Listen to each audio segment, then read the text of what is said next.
Hello students. Last class में हमने stability of free radical देखा था। आज हम बात करेंगे कि stability of carbanion by using all the effects, that is aromaticity, है ना, mesomeric effect, hyper conjugation and inductive effect. ये सभी हम यूज़ करेंगे। तो जो सबसे ज़्यादा स्टेबल जो इफ़ेक्ट आते हैं कार्बनाइन के, सो कार्बनाइन तो पहले हम समझते हैं कार्बनाइन होता कैसा है। सो ये आपका कार्बनाइन है, इसके ऊपर एक नेगेटिव चार्ज होता है ना, एक नेगेटिव चार्ज होता है इसके ऊपर ऐसा, ठीक है। और इसकी स्टेबिलिटी अगर हम देखेंगे तो स्टेबिलिटी में सबसे पहले हम चेक करेंगे कि क्या कोई ऐसा रिंग है जो कि एरोमेटिक है। सो पहले स्टेबिलिटी में हम चेक करेंगे कि पार्ट ऑफ एरोमेटिक, है ना, रिंग या एरोमेटिक कंपाउंड्स। सो देखिए, ये जो कुछ कंपाउंड्स हैं ये एरोमेटिक हैं और ये हाईली स्टेबल है, ये हाईली स्टेबल है और ये एरोमेटिक होता है ना, ये भी है आपका एरोमेटिक। देखिए, सो है ना। दूसरा हम देखेंगे क्या कि एम माइनस इफेक्ट होता क्या है कार्बोनाइन के साथ, कि कार्बोनाइन के पास ऑलरेडी, है ना, कार्बोनाइन अगर हम देखें गौर से तो इसके पास ऑलरेडी ऑक्टेट कंप्लीट है। अब अगर कोई ग्रुप इसको अपना इलेक्ट्रॉन दे रहा है ना, या फिर इसकी इलेक्ट्रॉन डेंसिटी किस तरह की तरीके से बढ़ रही है, तो जो चार्जेस हैं वो ज़्यादा इंटेंस होगा, और चार्जेस जितना इंटेंस होगा तो स्टेबिलिटी उतनी क्या हो जाएगी, कम होगी। मैंने आपको बताया है, पहले भी मैंने बताया आपको, चार्जेस मोर डिस्ट्रीब्यूटेड होने चाहिए, इंटेंस नहीं होने चाहिए। सो अगर किसी तरीके से इस कार्बन का इलेक्ट्रॉन डेंसिटी अगर कम हो रहा है तो फिर ये इसकी स्टेबिलिटी क्या होगी, वो बढ़ेगी, है ना। तो स्टेबिलिटी इसकी बढ़ने वाली है। सो अब करना क्या है अपने को कि हम ये m- के थ्रू इसकी इलेक्ट्रॉन डेंसिटी जो है वो घटती है और स्टेबिलिटी जो है वो बढ़ने लगती है। सो कुछ कुछ एग्जांपल देखते हैं, है ना। सो देखिए, कुछ कुछ एग्जांपल देखते हैं ये। सो ये देखिए, ये रहा आपका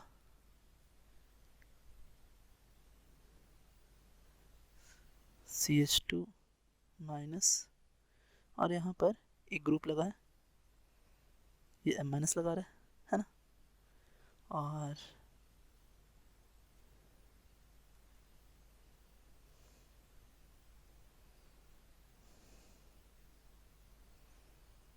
अब ये जो पैरा पोजीशन पर है, सो ये पैरा पोजीशन पर आपका M माइनस लग सकता है, लेकिन मेटा पोजीशन पर M माइनस नहीं लगेगा। यहाँ ओनली और ओनली आपका क्या लगेगा, I माइनस लगेगा, और M माइनस ज़्यादा स्ट्रॉन्गर इफेक्ट होता है इंडक्टिव से, इसलिए ये आपका क्या होगा, ऑर्डर होगा। आगे देखें, अगर एक और सवाल बना है, देखिए ऐसा कुछ दिया है ये देखें आप। सो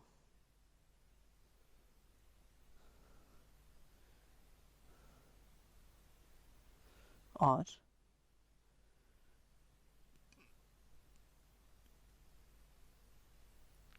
एंड ये देखे रखा है आपको।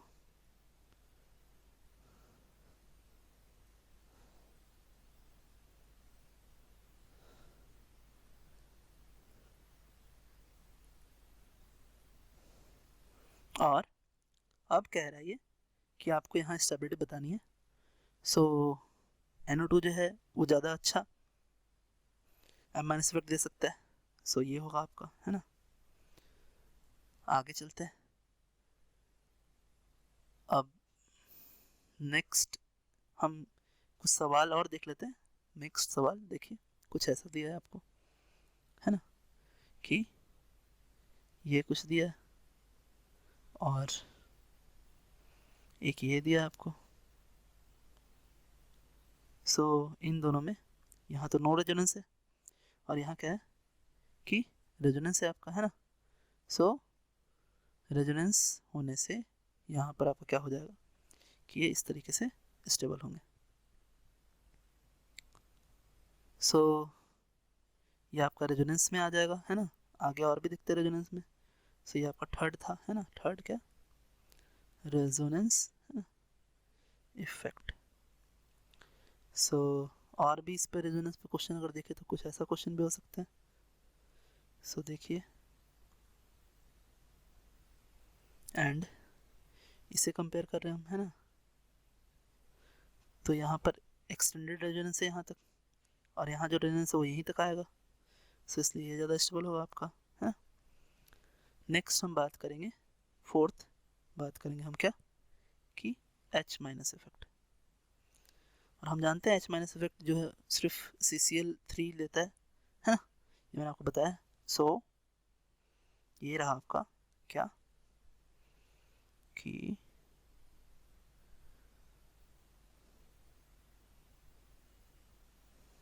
है ना, एंड CCl3।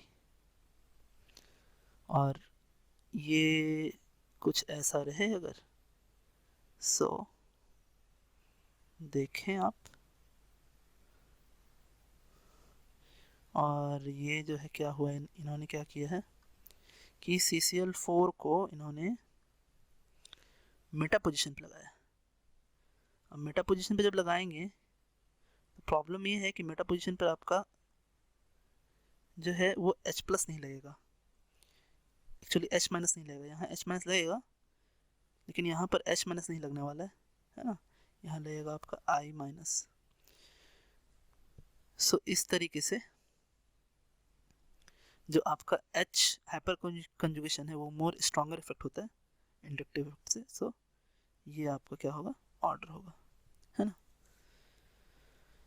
और फिर हम नेक्स्ट इफेक्ट बात करेंगे क्या, इंडक्टिव I- इफेक्ट, है ना। सो I- इफेक्ट देखते हैं, आइए। सो -I इफेक्ट के थ्रू, तो ये फिफ्थ नंबर है आपका, फिफ्थ चेक करते हैं हम, है ना। सो ऐसा कुछ रहे, देखिए आप क्या, माइनस एंड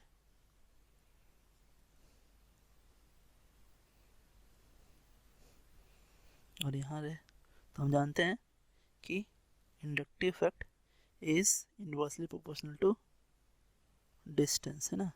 सो हम कह सकते हैं कि ये आपकी स्टेबिलिटी ऑर्डर है ना। जितना ज़्यादा डिस्टेंस होगा उतना ज़्यादा ही वो क्या होगा आपका, कि कम इफेक्ट लगेगा इंडक्टिव इफेक्ट में। एक और क्वेश्चन बनाते हैं, आइए। सो ये ऐसा कुछ दिया है आपको, है ना। ये दिया है आपका क्या, ये यहाँ पर CH2- है, यहाँ CCl3 लिया है और यहाँ पर लिया आपका क्या, CH2- और यहाँ लिया है आपका क्या, CF3। और एक और लास्ट इन्होंने क्या लिया है कि CH2- और यहाँ पर ये है आपका, तो यहाँ पर आपको लग रहा है M-, I- एंड I-। तो ये तो सबसे स्टेबल होगा क्योंकि मिजोमेरिक जो है वो सबसे ज़्यादा स्टेबल होते हैं, सबसे ज़्यादा स्ट्रॉन्गर इफेक्ट होते हैं एक्चुअली। और इन दोनों में I- अगर हम कंपेयर करें तो CF3 का I- ज़्यादा स्ट्रॉन्गर होगा। सो ये second one and this one is the third. So आगे चलते हैं, देखिए। अब हम बात करें किसका, किसकी बात करेंगे? हाइब्रिडाइजेशन की बात करेंगे. सो 6 इज हाइब्रिडाइजेशन. एक्चुअली हाइब्रिडाइजेशन को हम यहाँ अलग ले रहे हैं, लेकिन ये आपका इंडक्टिव इफेक्ट में ही आ जाएगा. हम इसे अलग ले रहे हैं लेकिन ज़रूरी नहीं है, लेकिन देख लें, है ना. सो CH3C triple bond C minus और CH3CH double bond CH minus, है ना.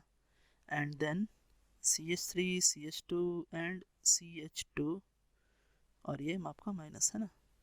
सो ये माइनस. तो इन तीनों को अगर हम देखें तो ये मोस्ट इलेक्ट्रोनेगेटिव है ना. और इलेक्ट्रोनेगेटिविटी जो है वो आपका इस तरीके से क्या हो रही है कि इधर मिनिमम है ना. सो जितना ज़्यादा इलेक्ट्रोनेगेटिविटी उतना ही लेस इलेक्ट्रॉन की डेंसिटी होगी यहाँ पर, है ना. और जो चार्ज होगा वो उतना इंटेंस नहीं होगा. सो ऑर्डर ये आएगा आपका, है ना.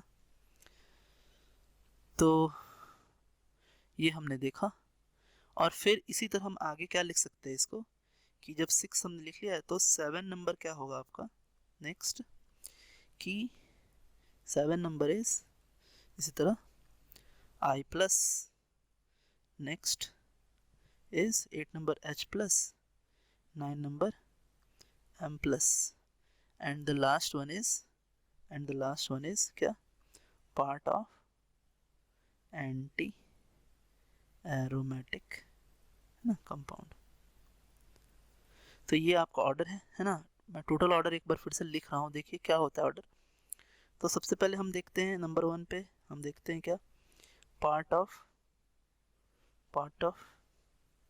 Aromatic compound. फिर हम देखते हैं M माइनस. फिर देखते हैं हम रेजोनेंस. फिर देखते हैं H माइनस. फिर I माइनस. फिर हाइब्रिडाइजेशन, है ना, दैट इज हाइब्रिडाइजेशन. सो देखिए,